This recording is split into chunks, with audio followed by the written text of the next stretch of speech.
सच्चिदानंद सतगुरु साईनाथ महाराज की जय। साईं भक्तानुभव में श्री रघुनाथ विश्वनाथ नूलकर के अनुभवों को हम सुन रहे हैं। तात्या साहेब पर बाबा की विशेष कृपा। आरंभिक दिनों में साईं बाबा अपनी पूजा की आज्ञा नहीं देते थे।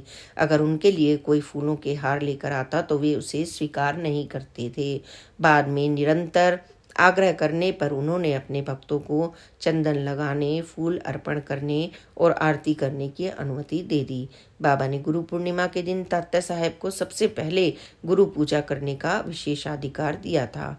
तात्या साहेब ने इस घटना के बारे में नाना साहेब चंदोरकर को एक पत्र में लिखा। शनिवार को जब मैं बिस्तर से उठा ही था कि मुझे याद आया कि वह दिन गुरु पूजा का दिन था, तो मैंने पूजा की तैयारी की। भिक्षा लेने के बाद बाबा ने हमें गुरु पूजा की अनुमति दी। बाबा ने भी हमें सभी उपचार करने दिए। उसके बाद उन्होंने राधा कृष्ण माई और दादा केलकर राव बहादुर साठे के ससुर के लिए संदेश भेजा कि पूजा और आरती की जा रही है और वे भी जल्दी आ जाएं।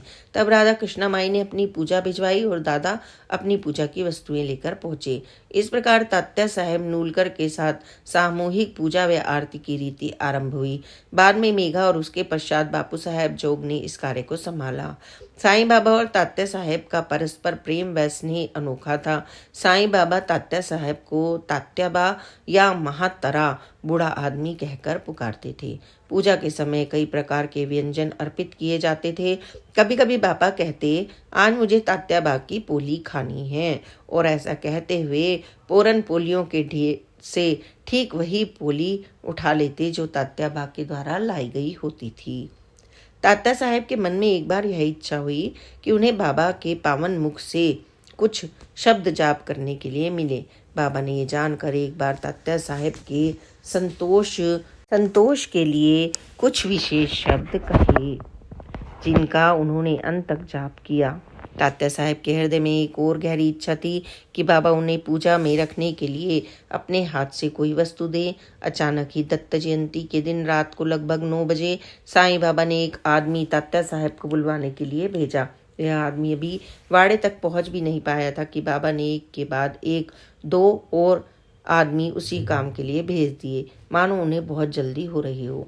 जब तात्या साहब वहां पहुंचे तो बाबा ने अपने सामने कफनियों के ढेर में से एक कफनी खींचकर निकाली और तात्या साहब के तन पर रखकर बोले, इसे अपने पास रखना, ये तुम्हें तेज हवा और ठंड से बचाएगी। तात्या साहब को ऐसा लगा मानो उन्हें यह किसी प्रकार की संन्यास दीक्षा मिल रही है, जिसकी उन्हें आंतरिक इच्छा थी। उनकी आंखें आंसुओं से भर आई और बाबा के चरणों में अपना शीश रखकर कृतार्थ भाव से वे वापस लौट आए। शिरडी में स्थायी वास की इच्छा। पंढरपुर में सब जज के पद पर कार्य करते हुए उनके सामने विठोवा मंदिर में आरती के अधिकार के मामले को लेकर एक कोर्ट केस आया। अपनी सच्चाई और दृढ़ता के गुणों के अनुसार उन्होंने उसका जो फैसला दिया उसकी लोगों को बहुत ही कम आशा थी। उसके बाद उन्होंने विश्राम के लिए छुट्टी का आवेदन किया और सपरिवार शिरडी चले आए। जब तात्या साहब बाबा के दर्शनों के लिए पहुंचे तो बाबा बड़े प्रेम से बोले, तात्या, अच्छा हुआ जो तुम आ गए, कब तक रहोगे? इस पर तात्या साहब ने उत्तर दिया, बाबा, मेरा इस जगह को छोड़कर जाने का मन नहीं है, अब आप मुझे यहीं रहने दीजिए। कोर्ट में मैंने स्वयं श्री विट्ठल के संबंध में केस पर फैसला लिखा है। अब मुझे फिर से इंसानों के मुकदमे के फैसले लिखने के लिए कलम मत दीजिए, अब बहुत हो चुका। तब बाबा ने कहा, हाँ, ऐसा ही होगा। एक विद्यार्थी मित्र का आगमन। तात्या साहेब नूलकर और बाबा साहेब उर्फ नीलकंठ रामचंद्र सहस्त्रबुद्धे पुणे हाई स्कूल के दिनों में घनिष्ठ मित्र थे, लेकिन इसके बाद 25-30 वर्षों तक वे आपस में नहीं मिले। अब जब तात्या साहेब साठेवाड़ा में बैठे हुए थे तो एक सज्जन वहां आए और उन्हें अभिवादन किया। तब तात्या साहब उनसे बोले, इसमें कोई शक नहीं है कि आपने मुझे पहचाना है, लेकिन मुझे खेद है कि मैं आपको याद नहीं कर पा रहा हूँ। इस पर उस व्यक्ति ने कहा, आप शारीरिक बनावट से ऐसे हैं कि आपको जो एक बार देख ले वह भूल नहीं सकता। हम 25-30 साल पहले मिले नहीं, हम 25-30 साल से मिले नहीं हैं, इसलिए आप मुझे नहीं पहचान पा रहे हैं।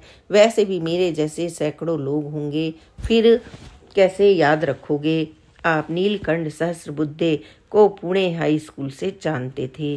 सुनते ही तात्या साहब उछल पड़े और बाबा साहब को गले से लगा लिया, एक दूसरे के बारे में बातचीत करते हुए।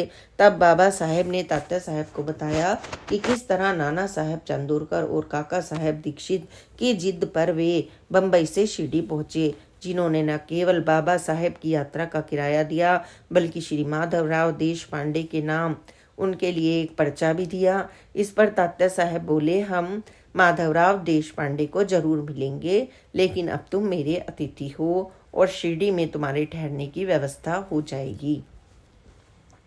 स्नान वगैरह के बाद वे लोग बापू साहब जोग के साथ आरती के लिए मस्जिद पहुंचे।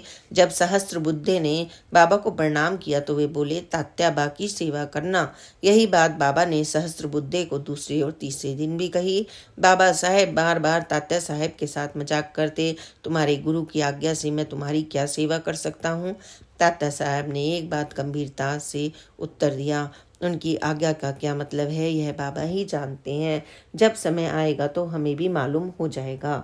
तुम और मैं दोनों एक ही श्रेणी के हैं। मैं यहाँ आकर पूरी तरह से इसी में डूब गया हूँ। शायद तुम भी जल्दी ऐसे ही डूब जाओगे, लेकिन अपना यह मजाक छोड़ दो। मुझे तुम्हारे इस मजाक से चोट पहुँचती है। इसी बीच माधवराव ने भी बाबा के साथ कई बार बाबा साहेब के लौटने के विषय में बात चलाई, लेकिन हर बार बाबा कहते ये 4 दिन बाद जाएगा। फिर आखिर में वे एक दिन बोले, इसे मस्जिद के सामने ही कुत्ते की तरह पड़ा रहने दो। हमें इससे जल्दी किसी बड़े काम की जरूरत पड़ेगी। तुम नहीं जानते ये बिना कारण यहाँ नहीं आया है। श्री सच्चिदानंद सतगुरु साईनाथ महाराज की जय। Please like, subscribe and share this channel. Om Sai Ram, जय साई राम, ओम साई राम।